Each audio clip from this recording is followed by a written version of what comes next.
Hola amigos, me llamo Juan Verde y ahora estamos hablando de Mexican-American War en este episodio de Crash Course US History. Wrong war.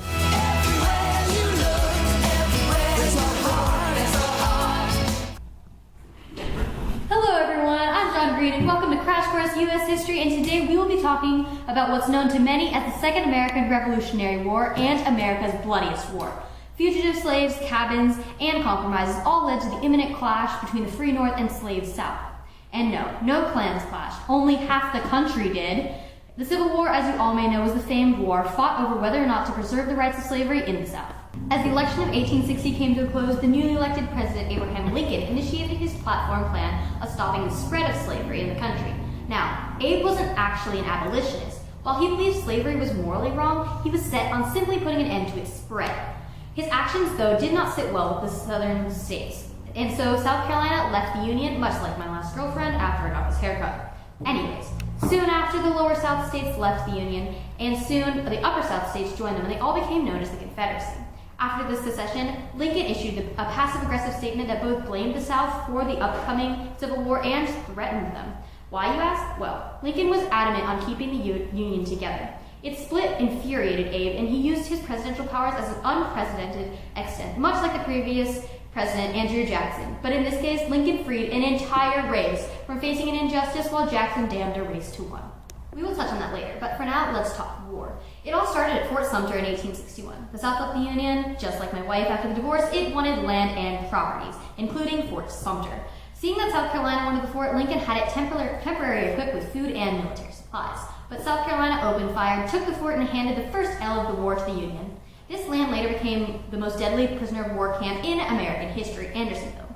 Over the course of the war, an estimated 45,000 Union soldiers were imprisoned there with around 13,000 fatalities.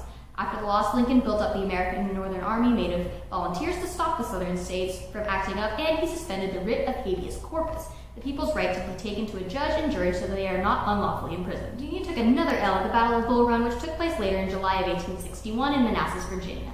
Though thousands of Union soldiers were told to attack the Confederate soldiers near a river known as Bull Run, the Confederates, led by Thomas Jackson, held their ground and fought against the Northerners. It's how Jackson got the name Stonewall. This gave the Confederacy an insane boost in confidence, and the North began to worry about its chances of victory.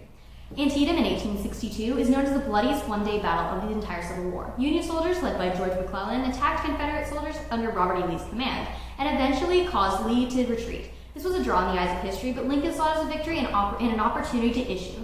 Oh, what's that? It's time for the enigmatic text! And by virtue of the power and for the purpose aforesaid, I do order and declare that all persons held as slaves within said designated states and parts of states are and henceforth shall be free, and that the executive government of the United States, including the military and naval authorities thereof, will recognize and maintain the freedom of said persons. It's good old honest Abe in his final version of the Emancipation Proclamation. Ding, ding, ding! This wasn't even a challenge. Anyhow, this version of the Emancipation Proclamation came out January 1st of 1863. It is not only declared all slaves as free, but it also officially acknowledged that the southern states were in open rebellion against the North. However, it did not free slaves in the border states. So at this point, the Union is losing big time. But we don't own slaves, so what's up? When did the Union start winning? Well, there was a turning point within the Civil War. Let's take it to Alyssa in the thought bubble. In the early months of 1863, the Battle of Vicksburg took place in order to gain control of the Mississippi River. The Union, led by the well-known Ulysses Grant, came on top in this one, and the Battle of Vicksburg became a turning point for the Union. Then came the famed Battle of Gettysburg. I'm sure you've heard of it. This came to be known as arguably the most important engagement of the Civil War. Confederate General Robert E. Lee and his troops advanced to Pennsylvania from a victory in Chancellorsville.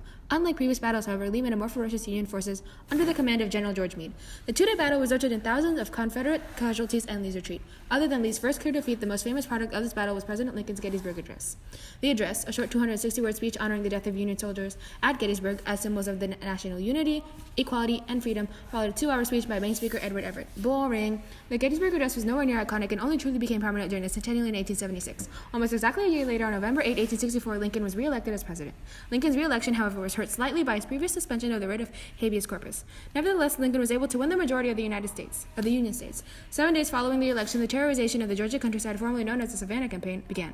More commonly known as Sherman's March to the Sea, General William T. Sherman and his 60,000 troops marched from Atlanta to Savannah, destroying the food supply and morale of of the Southern citizens.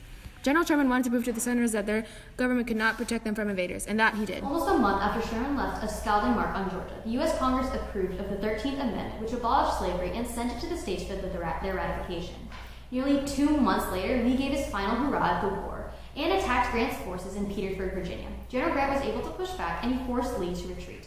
In just 7 days following this battle, General Robert E. Lee surrendered to General Ulysses S. Grant at Appomattox Courthouse, effectively ending the war. The whole Union began celebrating. However, Abraham Lincoln was tragically shot and killed just 5 days after the Civil War. During this time in U.S. history, the broken home that was the United States with the North and the South splitting apart was marked by violent conflict and international tensions. More than 500,000 men and women disguised as men died fighting. The conclusion of this is that most of the violent U.S. conflicts brought the end of the heinous abomination that was slavery. No.